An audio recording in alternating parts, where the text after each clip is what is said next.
اللہ من الشیطان الرجیم بسم اللہ الرحمن الرحیم الحمد للہ الذی احل النکاح والزواج وحرم الزنا والسفاح وألف بین القلوب بعد الشقاق والفراق وآنسهم بالرأفة والصلاح اما بعد قال سبحانہ وتعالی فی کتابہ الکریم بسم اللہ الرحمن الرحیم وَأَنْكِحُوا الْأَيَامَ مِنْكُمْ وَالصَّالِحِينَ مِنْ عِبَادِكُمْ وَإِمَائِكُمْ إِنْ يَكُونُوا فُقَرَاءَ يُغْنِهُمُ اللَّهُ مِنْ فَضْلِهِ وَاللَّهُ وَاسِعٌ عَلِيمٌ صدق اللہ العلی العظیم۔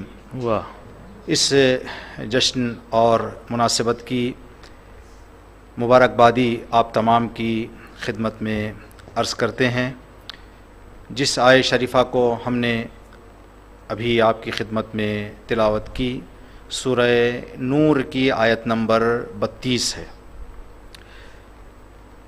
جو معمولاً نکاح کے خطبے میں پڑھی جاتی ہے، اس لیے کہ یہ آیت خداوند عالم کی طرف سے زندگیوں میں ازدواج اور شادی منعقد کرنے کا حکم اللہ دے رہا ہے۔ سورہ نور کی آیت نمبر 32 میں اللہ کا ارشاد ہے وَأَنْكِحُوا الْأَيَامَ مِنْكُمْ، نکاح کرو اپنی بیٹیوں کی، اپنی خواتین کی، اپنی عورتوں کی، وَالصَّالِحِينَ مِنْ عِبَادِكُمْ وَإِمَائِكُمْ، اور نیک عورتیں اور نیک مردوں کی، إِن يَكُونُوا فُقَرَاءَ يُغْنِهُمُ اللَّهُ مِنْ فَضْلِهِ، اگر اس لیے کہ شادی کے رشتے میں باندھنا کچھ واجبات کو انسان کے گردن پر، مخصوصاً مرد کے گردن پر ڈال دیتا ہے، جیسے بیوی کا نان و نفقہ، اس کی پہلی اور ابتدائی ضرورتوں کو پورا کرنا یہ واجب ہو جاتا ہے شوہر پر، تو خدا فرما رہا ہے کہ اس واجب کے حوالے سے غم نہ کرو، اس رشتے کی برکت میں میں تمہیں بے نیاز کر دوں گا، میں تمہیں برکتیں دے دوں گا، یغنیہم اللہ من فضلہ، اور گھبراؤ نہیں کہ خدا کرے گا یا نہیں کرے گا، واللہ واسع علیم، خداوند عالم کھلا ہاتھ بھی رکھتا ہے، علم بھی رکھتا ہے، خدا کا ہاتھ بندھا ہوا نہیں ہے اور خدا کی قدرت کی کوئی حد نہیں ہے، اور خدا تمہاری ہر ضرورت سے تم سے بہتر واقف ہے۔ تو اس بات پر یقین رکھتے ہوئے تم اپنی زندگیوں کو بساؤ، خدا تمہاری زندگیوں میں برکت دے گا۔ آج ہم نے ارادہ کیا ہے کہ انشاءاللہ کچھ دن پہلے کچھ جوانوں نے ہم سے ایک مشورہ دیا، انہوں نے ایک خواہش ظاہر کی کہ جو نکاح پڑھا جاتا ہے اس کا ترجمہ بھی ذکر کیا جائے، تاکہ پتہ چلے کہ نکاح میں کیا ہے۔ تو آپ کی خدمت میں انشاءاللہ آج اسی عمل کو انجام دیں گے۔ اگر کبھی مناسبت اور کوئی موقع مل جائے تو جوانوں کے درمیان اور مومنین کے درمیان بھی عرض کریں گے، اس لیے کہ یہ بات ہم سب جانتے ہیں کہ علی چینل کے ہی کچھ خاص ہمارے دیکھنے اور سننے والے ہیں، اور علی چینل کے باہر کے کچھ خاص ہیں، جو باہر کے ہیں شاید وہ علی چینل سے زیادہ مانوس نہیں ہیں، دیکھتے نہیں ہیں، اور جو علی چینل کے ہیں وہ مرتب اور مسلسل دیکھتے رہتے ہیں، اور مخصوصاً ہماری خواتین جو گھروں میں اس بہترین جو انتظام ہے وطن میں علی چینل کے ذریعے سے، اس سے آپ فائدہ لیتی رہتی ہیں۔ جو ابھی ہم نے خطبے کا ایک فقرہ پڑھا، اس فقرے میں یہ پڑھا جاتا ہے بعض خطباء کی طرف سے، ہر خطیب جو مولانا خطبہ پڑھتے ہیں، نکاح پڑھتے ہیں، ہر ایک الگ الگ خطبہ انتخاب کرتے ہیں۔ جو جملہ جو خطبات ہم نے پڑھا ہے اس کا ترجمہ ہم آپ کی خدمت میں عرض کر رہے ہیں۔ الحمدللہ الذی احل النکاح والزواج، سب تعریفیں اس پروردگار کے لیے ہیں جس نے نکاح کو اور شادی کو جائز قرار دیا، وحرم الزنا والسفاح، زنا اور ناجائز رابطے کو حرام قرار دیا۔ ایک شکر جائز قرار دینے کا، ایک شکر حرام قرار دینے کا۔ جو سکون، اطمینان اور ترقی کی راہ اللہ نے بتائی ہے اس کا بھی شکر ہم کو بجا لانا ہے، جس بدبختی، پستی، ذلت اور پریشانی سے خدا نے روکا ہے، اس روکنے کا بھی ہمیں شکر بجا لانا ہے۔ الحمدللہ الذی احل النکاح وحرم الزنا، شکر ہے اس خدا کا جس نے نکاح کو حلال، زنا کو حرام قرار دیا ہے۔ وَأَلَّفَ بَيْنَ الْقُلُوبِ، شکر ہے اس خدا کا جس نے دلوں کو الفت کے دھاگے میں باندھ دیا، محبت کے دھاگے میں جس نے باندھ دیا۔ کب؟ جب یہ دل بچھڑے ہوئے تھے، جدا تھے، ایک دوسرے سے کٹے ہوئے تھے۔ دو پڑوس میں رہنے والے پڑوسی جب تک اپنی بیٹی اور بیٹے کا رشتہ نہیں مانگتے، وہ محبت ان کے دلوں میں نہیں رہتی۔ جب رشتہ دے دیتے ہیں تو جو محبت نظر آتی ہے۔ کل تک یہی پڑوسی تھے، یہی وطن والے تھے، یہی گاؤں والے تھے، انہی کے بازو بیٹھتے تھے، یہ انہی کے سامنے سے گزرتے تھے، لیکن ہماری نگاہ، ہمارا دل کچھ اور تھا۔ آج یہ جو ہمارے دلوں میں محبت آ گئی ہے کہ یہ ہمارے سمدھی ہیں، یہ ہمارے داماد ہیں، یہ ہمارے سسر ہیں، یہ جو محبت کا رشتہ کس نے باندھا ہے دو بچھڑے ہوئے دلوں کو؟ الف بین القلوب بعد الشقاق والفراق، جدائی کے بعد جس نے جوڑ دیا ہے دلوں کو، خدا تیرا بے انتہا شکر ہے۔ اب یہاں سے یہ نقطہ بھی آپ سن لیں، جس دل کو خدا نے جوڑا ہے اس کو ہمیں توڑنے کا حق نہیں ہے۔ اب یہ نہ کہیں کہ جدائی خدا نہ کرے، خدا نہ کرے، خدا نہ کرے، کسی مسئلے میں پیش آ جائے تو یہ خدا کی چاہت ہے، نہیں۔ اگر خدا کو توڑنا ہوتا تو نہ جوڑتا، جب خدا نے جوڑا ہے تو توڑنا ہماری کوتاہیوں اور ہماری غلطیوں کی وجہ سے ہوتا ہے۔ اور جو نکاح ہے مختصر ہے، یہ نکاح عرض کرنے کے بعد آپ نے شعراء بزم مسم کی زبانی کچھ اشعار میں سنا، ایک دو نقطے کی طرف اشارہ کریں گے۔ دیکھیں، جو نکاح ہوتا ہے، نکاح کے تین طریقے ہوتے ہیں۔ ایک طریقہ یہ ہے خود دولہا اور دلہن اپنا نکاح پڑھ سکتے ہیں، کسی مولانا کو یا کسی وکیل کو بلانے کی ضرورت نہیں ہے۔ شرط اور شرائط ہیں، اگر ان شروط کے دائرے میں لڑکا اور لڑکی خود دولہا اور دلہن اپنا عقد پڑھنا چاہیں، اپنا نکاح پڑھنا چاہیں، اسلام اجازت دیتا ہے۔ معمولاً ہمارے یہاں یہ آج تک دیکھا نہیں گیا ہے۔ دوسرا یہ کہ ایک مولانا دونوں طرف سے آئیں۔ ہم وطن کے ایک مومن نے خواہش تھی ان کی کہ قم المقدسہ میں ان کی بیٹی کا نکاح ہو، ہم بھی شرکت کیے تھے۔ جب وہاں پہنچے تو دو مولانا کو تلاش کرنا شروع کیا تاکہ نکاح کا صیغہ جاری کریں، تو ایک حافظ کل قرآن وطن آئے ہوئے تھے، ان سے ملاقات ہوئی تو انہوں نے کہا کہ میں اگر اکیلا رہوں تو پڑھوں گا، دو کے ساتھ مجھے پڑھنا پسند، میں نہیں پڑھوں گا دو کے ساتھ، ایک تو ایک ہی۔ یہ ابھی ہمارے شعراء جو وطن کے پرانے وقت کو بھی دیکھ چکے ہیں، وہ عرض کر رہے ہیں کہ وطن میں بھی یہ گزر چکا ہے کہ دولہا اور دلہن کی طرف سے ایک مولانا عباس حسین الباقری صاحب جو ہے عقد جاری کیا کرتے تھے۔ تو یہاں پر کیا ہوگا؟ معمولاً آج کل جو آپ دیکھ رہے ہیں، دو مولانا حضرات ہوتے ہیں، ایک مولانا لڑکی کی طرف سے ہوتے ہیں، ایک مولانا لڑکے کی طرف سے ہوتے ہیں۔ وطن کے ایک پرانے دستور کے مطابق لڑکی کی طرف سے جو بھی امام جمعہ ہوتا ہے وہ اولویت میں ہوتے ہیں، امام جمعہ لڑکی کی طرف سے ہوتے ہیں، اور دیگر جو علماء ہیں لڑکے والے جس کو پسند کریں، جو ان کے دل میں خواہش ہو ان کو وہ دعوت دیتے ہیں۔ تو آج آپ جو دیکھ رہے ہیں تو لڑکی کے طرف سے جو مولانا نکاح پڑھ رہے ہیں وہ لڑکی سے جا کر اجازت لے کر آتے ہیں، اور جو لڑکے کی طرف سے نکاح پڑھ رہے ہیں وہ وہیں پر بیٹھ کے لڑکے سے اجازت لے لیتے ہیں۔ اگر ایک ہی مولانا پڑھیں تو لڑکی سے بھی جا کر وہی پوچھ کے آئیں گے، لڑکے سے بھی وہی پوچھ لیں گے۔ جملے کچھ بدلیں گے یہاں پر، اس لیے کہ ایک دو کے وکیل بن گئے ہیں تو یہاں پر کچھ جملے الگ الگ نظر آئیں گے۔ ایک اور بھی مسئلہ جو آپ اور ہم اس بات کو اچھی طرح سے سمجھتے ہیں کہ شاید عقد نکاح کو ہم نے